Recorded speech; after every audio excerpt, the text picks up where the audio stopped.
morning, everyone. So first of all, I truly appreciate the theme of the Future Hospitality Summit. And talking about the future of hospitality, I think what's really important is to think about who are going to be the future customers in this space. And this is what they're going to look like.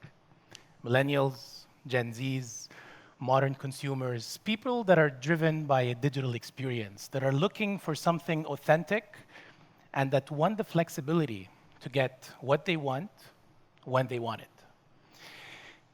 They love to use talabat, and it's not only just to order their food and groceries, but they love the flexibility that they can get their cup of Starbucks coffee delivered.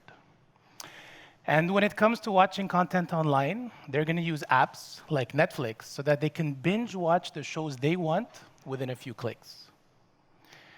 And let's not forget about the shopping experience, where flexibility is being driven by companies like Amazon and the ability to order something and get it within the same day. These are some of the biggest industries that exist globally, and you can really see how technology is giving these consumers the flexibility that they deserve. So, let's talk a little bit about renting an apartment, which, by the way, is one of the largest asset classes globally, worth an estimated $3 trillion on an annual basis. So you'd think it's very advanced, right? Well, not really. Many of you over here, especially the ones that are living in this region, know very well that finding a place to live and renting it is an extremely painful experience. You gotta go online. You're going on multiple listing sites. You're dealing with real estate agents for some reason today in 2022. You're signing paper contracts. You're paying by check. You're dealing with furniture that you have to bring in, set up, internet fees, commissions, real estate commissions, security deposits, DIWA deposits, and the list goes on and on and on. That's you, right?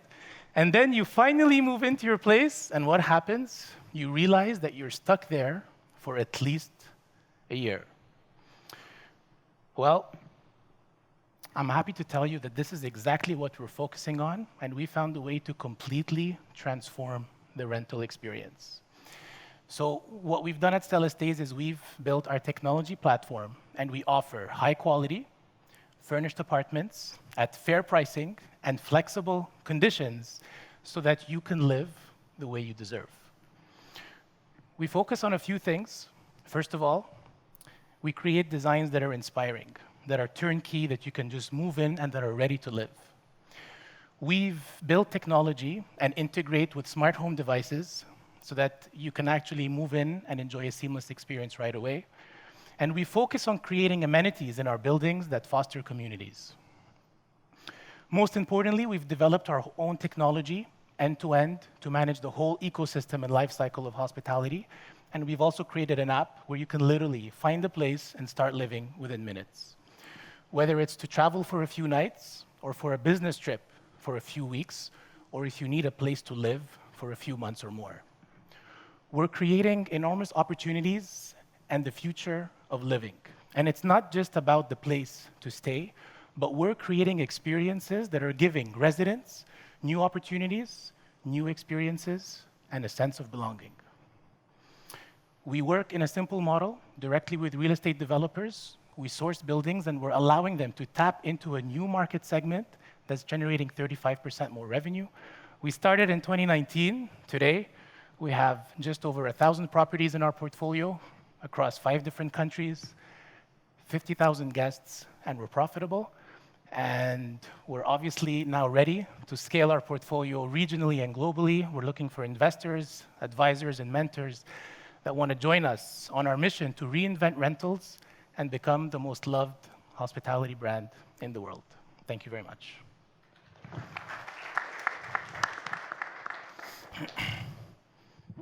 So can you just elaborate on the dealing with building owners? How does it work?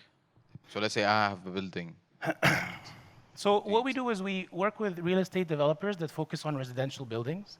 So on the commercial side, they've always dealt with hotels and F&B, but this is the first time where we're going in and we're saying, we'll take over your full building. We'll either sign a lease agreement for long-term, or we'll sign a partnership agreement, so a profit share. We set it all up, and we essentially operate and run it. On a property, what's your average break-even period? So when we launch a property, we typically break even anywhere between 6 to 12 months, based on all the upfront costs that we have. And one of the key aspects to that is really the technology that we've built. So everything around distribution, connecting to GDSs is stuff we've built in-house, pricing engines that allow us to maximize revenues, and that figure out the right algorithms in terms of how do you attract short-term or long-term guests to get your buildings occupied as fast as possible.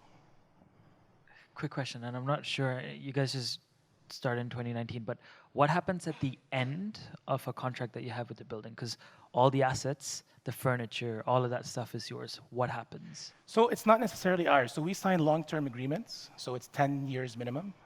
In many of the buildings that we launch, a lot of the real estate developers who are still in development will come in and will furnish as well.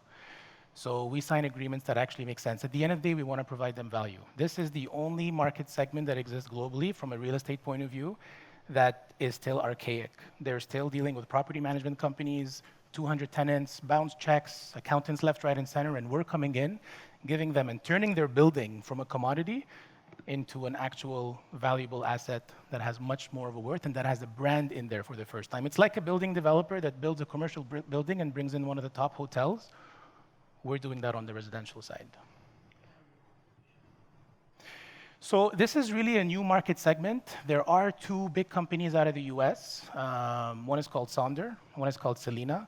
One of them focuses more on creating experiences on the hotel side for younger generations, and one of them is more on the travel side. We've really come in and focusing on short-term, but also on the long-term aspect of living, which is an extremely important one, not only here, but all over the world. Finding an apartment to live in is still one of the most archaic processes that exist today.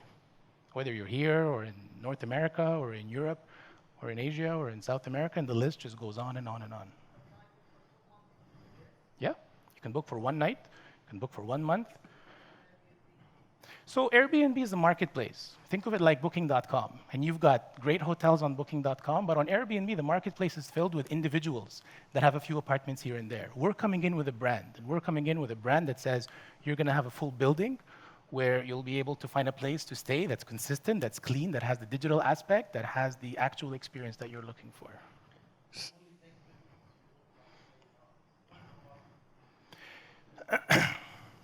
Yeah, so when we started in 2019, we were taking apartments here and there.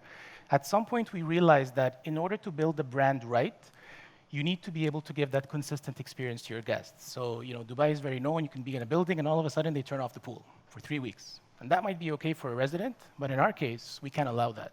So we made a decision of actually moving away from scattered units, and today we work with full residential buildings. That's what we have here, Saudi Arabia, and Istanbul, and Bahrain, and Canada, and soon in the UK as well. Last question about kind of the investment side. So if I think of a risk perspective, when you're signing long-term leases, it's very risky because we need you to fill those leases. So what is typically the gap when you sign that lease to where you fill it?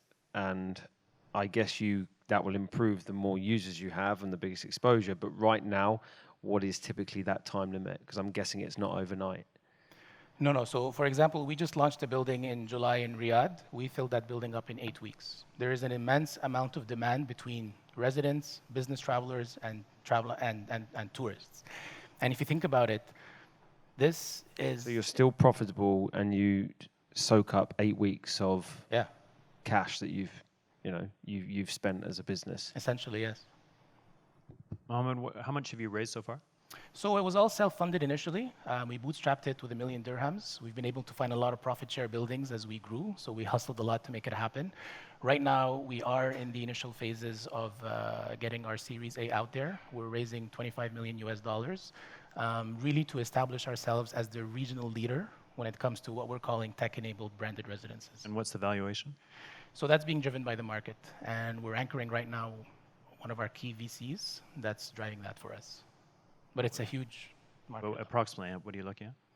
It's a tricky question, and I think what's really key is there's such a, like what our investors are realizing is that this is not just a regional business, but this is a global business, right? And building a brand out of the UAE and bringing that technology out, it's limitless. And I think what's key is figuring out the right valuation with the right partners that allows you to grow. Okay. Great. One last question from the judges, or are we done? Have you guys ever booked an Airbnb, by the way? Was it good experiences or bad? That's exactly it, right? So that's the big problem in the region, and that's exactly what we're solving. Yeah. Liabilities in terms of the guests on the maintenance. So listen, I mean, right now when we're working with some of the top developers, for example, here in Dubai, and one of the things that we're realizing is it's also a matter of credibility. So a lot of our first projects, sometimes we have to take these things over, but as we're going into bigger and bigger developers like Wassel Properties, for example, they've got that whole portion taken care of. They just want, you know, this tech-enabled company to come in and really remove all the headaches that they've had, where it used to take them a year to rent out apartments and generate the revenues that they want. And how many properties do you have at the moment? So we have 1,000 apartments, 500 live and 500 that are currently launching, primarily here and in the KSA, Okay. are our two primary markets. Excellent. Mohammed, thank you so much. Really interesting.